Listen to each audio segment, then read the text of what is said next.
LG전자 참 대형주입니다. 그런데 이렇게까지 부진할 수 있을까요? 13개월 연속 밀려나는 모습 보여주면서 오늘 7만 원 선이 붕괴되기도 했습니다. 52주 최저가로 내려앉으면서 68,400원 최저가다라는 얘기까지 불명예를 갖게 됐는데요.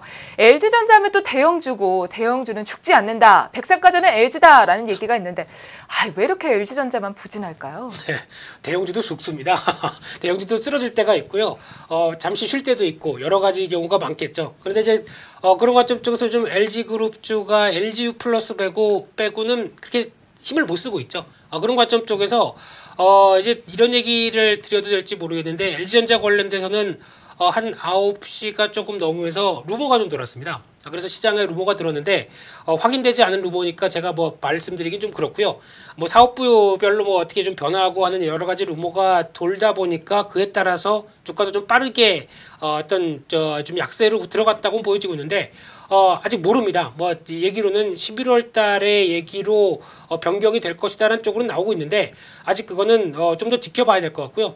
하지만 이제 LG전자가 갖고 있는 고민은 공유할 필요가 있겠죠. 지금 일단 LG전자는 가장 특이한 점이 연간 실적으로 봤었을 때 연간 실적으로 확장된다고 하더라도 항상 연초가 좋고 연말로 갈수록 실적이 별로 안 좋아지는, 그러니까 즉 분기 실적이 상고하저의 흐름을 뚜렷이 보입니다. 그러다 보니까 항상 LG전자 투자할 때는 연말에 사서 연초에 팔아라 뭐 이런 얘기도 나올 수 있는 만큼 그런 부분들이 나온다는 게 일단 한계로 보여지고 있고요.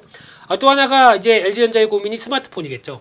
특히 삼성에서도 갤럭시 노트 9이 나오고 애플에서도 아이폰 X 시리즈가 나오는데도 분위기가 별로 안 좋은데, 지금 LG전자 같은 경우는 스마트폰 새로 나온다고 해봐야 또 어떻게 보면은 선방할 수 있을 것인가에 대한 의문들이 가장 클 수밖에 없죠. 그런 차원에서 그러면 이제 LG전자가 잘하는 거, 가전과 그리고 이제 전장 부분 이제 막 확대되고 있는 쪽을 얼마만큼 실적 공백을 메울 것이고 신성장 동력과 관련된 시장의 기대치를 메울 것인가, 이 부분이 숙제인데 아직 해답을 못 보여주고 있습니다. 그런 차원에서 봤었을 때는 보통 저희가 주가가 많이 빠질 때는 얘기하는 게 주당 순자산이 얼마인데 주가는 여기까지 왔다, 그러니까 저평가다, 이렇게 얘기하는 경우가 있죠.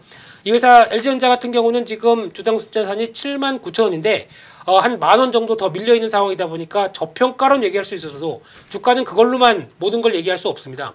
특히 앞서 말씀드렸던 실적 모멘텀이 추가가 갖춰지지 못한다고 한다면 한계가 있을 수밖에 없다라는 관점 쪽에서 일단 지금은 보수적으로 바라보시는 게 맞다고 생각되고 있고요. 하지만 제가 강조드렸던 하반기 주가가 저평가 매력이 커진다라고 하게 되면 관심은 필요할 수 있습니다. 그런 관점으로 봤을 때 약간 65,000원대 밑까지 내려온다라고 하게 되면 그때는 한번 슬그머니 한번 사볼 필요는 있지 않을까라는 관점 쪽에서 아직은 지켜보자, 관망하자라는 의견으로 말씀드리겠습니다. 네.